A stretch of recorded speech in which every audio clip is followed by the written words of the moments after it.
Bismillahirrahmanirrahim. Assalamualaikum warahmatullahi wabarakatuh. Alhamdulillahillazi kana bi'ibadihi khabiran basira. Tabarakallazi ja'ala fis sama'i burujan wa ja'ala fiha sirajan wa qamaran munira. Asyhadu an la ilaha illallah wa asyhadu anna Muhammadan abduhu wa rasuluh. Allazi ba'asahu bil haqqi basiran wa nazira. Wada'iya ilal haqqa biiznihi wa sirajan munira. Allahumma salli alaihi wa ala alihi wa sahbihi wa sallim tasliman katsira. Amma ba'du. Sahabat beriman yang dirahmati Allah, semoga kita senantiasa diberikan keberkahan umur, keberkahan rezeki, dan senantiasa dilindungi oleh Allah Subhanahu wa ta'ala. Shalawat dan salam semoga senantiasa tercurahkan kepada Nabi Muhammad sallallahu alaihi wasallam yang telah menyampaikan agama yang sempurna kepada umat manusia. Semoga kita termasuk ke dalam golongan orang-orang yang selalu berpegang teguh dengan sunnah beliau hingga ajal menjemput kita. Sahabat beriman, ada satu doa yang istimewa dan sangat mustajab, yang apabila kita berdoa dengannya maka doa kita akan dikabulkan, dan apabila kita meminta dengannya maka permintaan kita akan diberi.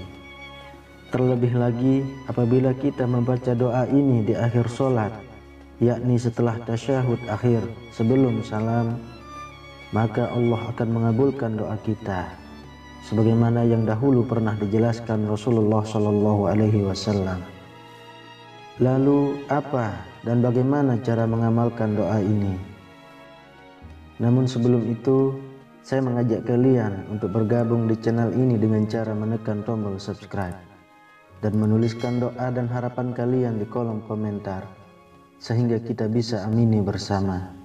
Dengan begitu, mudah-mudahan harapan dan cita-cita kalian segera dikabulkan oleh Allah Subhanahu wa ta'ala. Sahabat beriman, mengapa doa ini istimewa dan sangat mustajab? Yang pertama, karena doa ini adalah doa yang masyhur dari Nabi Shallallahu Alaihi Wasallam atau yang bersumber langsung dari hadis Nabi yang berstatus sahih, sehingga dengan mengamalkan doa ini otomatis kita akan mendapatkan pahala mengikuti sunnah Nabi Shallallahu Alaihi Wasallam, dan insya Allah kita akan memperoleh keutamaannya. Lalu yang kedua, karena doa ini berisi asma azam atau nama Allah yang agung. Apabila kita berdoa dengannya, maka doa kita akan dikabulkan. Tawasul dengan asma Allah atau nama-nama Allah adalah wasilah terbaik dalam berdoa dan sebab teragung dikabulkannya doa.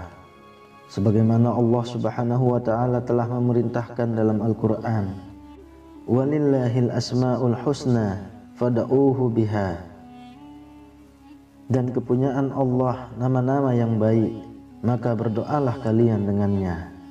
Quran Surah Al-A'raf ayat 180. Imam Ibnul Qayyim berkata, karena inilah maka doa yang paling utama dan yang paling mustajab adalah doa yang pendoanya bertawasul dengan nama-nama Allah dan sifat-sifatnya.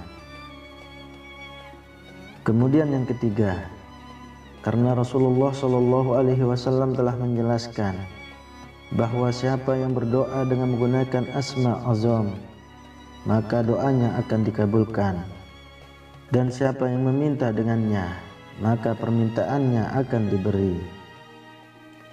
Penjelasan Rasulullah Shallallahu Alaihi Wasallam ini sebagaimana yang tersebut dalam hadis dari Buraidah radhiyallahu anhu, bahwa Rasulullah pernah mendengar seorang lelaki yang mengucapkan, Allahumma inni as'aluka bi anni ashhadu annaka antallah la ilaha illa anta al-ahadus samad allazi lam yalid wa lam yulad wa lam yakul lahu kufuwan ahad. Maka beliau bersabda, sungguh ia telah meminta dengannya, yang jika dia diminta dengannya maka dia akan memberi, dan jika dia diseru dengannya maka dia akan mengabulkan. Hadis riwayat Imam 4 dan disahihkan oleh Ibnu Hibban. Dan lebih mustajabnya lagi apabila doa ini kita baca di akhir solat atau pada saat setelah tasyahud akhir sebelum salam, karena waktu ini adalah waktu yang mustajab untuk berdoa. Sebagaimana Nabi Shallallahu Alaihi Wasallam dahulu pernah ditanya, doa mana yang paling didengar atau diijabah oleh Allah? Maka beliau menjawab, Jawful lailil akhir wa duburus sholawatil maktubat. Tengah malam yang terakhir dan di belakang sholat wajib. Hadis riwayat Tirmizi. Sebagian ulama berpendapat bahwa yang dimaksud di belakang sholat wajib adalah di akhir sholat, yakni setelah tasyahud akhir sebelum salam. Syekh Ibnu Utsaimin berkata, yang tampak bahwa yang dikehendaki dengan di belakang sholat wajib dalam hadis Abu Umamah jika ia sahih adalah akhir sholat. Dan waktu ini adalah waktu di mana Nabi Shallallahu Alaihi Wasallam memerintahkan kita untuk berdoa. Sebagaimana sabda beliau, summa liyatakhayyar ahadukum minad du'a a'jabahu ilaihi fayada'u bih. Kemudian hendaklah ia memilih doa yang ia sukai untuk berdoa dengannya. Hadis riwayat Imam Ahmad, Bukhari dan Abu Daud. Kemustajaban doa ini pernah dibuktikan oleh salah seorang sahabat Nabi yang membacanya di dalam sholat, yakni di waktu setelah tasyahud akhir sebelum salam. Diriwayatkan dari Mihjan bin Adra radhiyallahu anhu bahwa suatu ketika Rasulullah Shallallahu Alaihi Wasallam pernah masuk masjid, lalu ada seorang lelaki yang sedang sholat dalam keadaan bertasyahud. Ia berdoa, Allahumma inni as'aluka ya Allah bi annakal wahidus samad allazi lam yalid wa lam yulad wa lam yakul lahu kufuwan ahad an taghfira li dzunubi innaka antal ghafurur rahim. Maka Rasulullah sallallahu alaihi wasallam bersabda, sungguh Allah telah mengampuninya, sungguh Allah telah mengampuninya, sungguh Allah telah mengampuninya. Hadis riwayat Imam Ahmad, Abu Daud, Nasa'i, Al-Hakim, Tabrani, Baihaqi, Ibnu Mundah dan lainnya. Kemudian cara mengamalkannya adalah, yang pertama, bacalah doa ini satu kali saat selesai membaca tasyahud akhir, agar diri kita diberi pengampunan dosa-dosa. Allahumma inni as'aluka ya Allah bi annakal wahidus samad allazi lam yalid wa lam yulad wa lam yakul lahu kufuwan ahad an taghfira li dzunubi innaka antal ghafurur rahim. Ya Allah, sungguh aku memohon kepadamu, ya Allah, dengan aku menyaksikan bahwa Engkau adalah Zat yang Esa, lagi tempat bergantung seluruh makhluk, yang tidak beranak dan tidak pula diperanakkan, dan tidak ada yang setara dengannya, agar Engkau mengampuni dosa-dosaku. Sesungguhnya Engkau Maha Pengampun lagi Maha Penyayang. Kemudian yang kedua, dilanjutkan dengan membaca doa ini satu kali, agar Allah mengabulkan hajat keperluan kita. Allahumma inni as'aluka bi anni ashhadu annaka antallah la ilaha illa anta al-ahadus samad allazi lam yalid wa lam yulad wa lam yakul lahu kufuwan ahad an taqdiya hajati.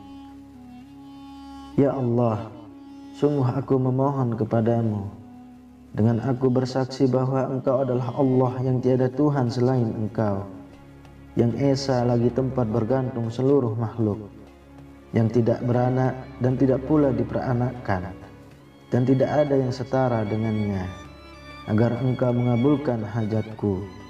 Setelah itu, sebutkan hajat keperluan Anda. Penyebutan hajat keperluan ini harus disampaikan dengan menggunakan bahasa Arab. Tidak boleh dengan bahasa selain Arab. Jika disebut dengan bahasa selain Arab, maka cukup dibaca di dalam hati saja. Imam Nawawi dalam Al-Majmu' menjelaskan, dan tidak boleh membuat-buat doa yang tidak pernah diajarkan Nabi, dengan mengungkapkannya dengan bahasa ajam selain bahasa Arab, dengan kesepakatan ulama, dan solatnya menjadi batal karenanya. Berbeda saat doa yang ia buat sendiri itu diungkapkan dengan bahasa Arab, maka kami sepakat membolehkannya. Semoga apa yang saya sampaikan membawa manfaat dan bisa diamalkan, dan semoga Allah memudahkan segala urusan kita dan mengangkat kesulitan yang Anda alami saat ini. Mudah-mudahan jadi tambahan ilmu yang barokah untuk kita semua. Mudah-mudahan menjadi tambahan ilmu yang barokah untuk anak cucu kita semua. Amin ya rabbal alamin. Assalamualaikum warahmatullahi wabarakatuh.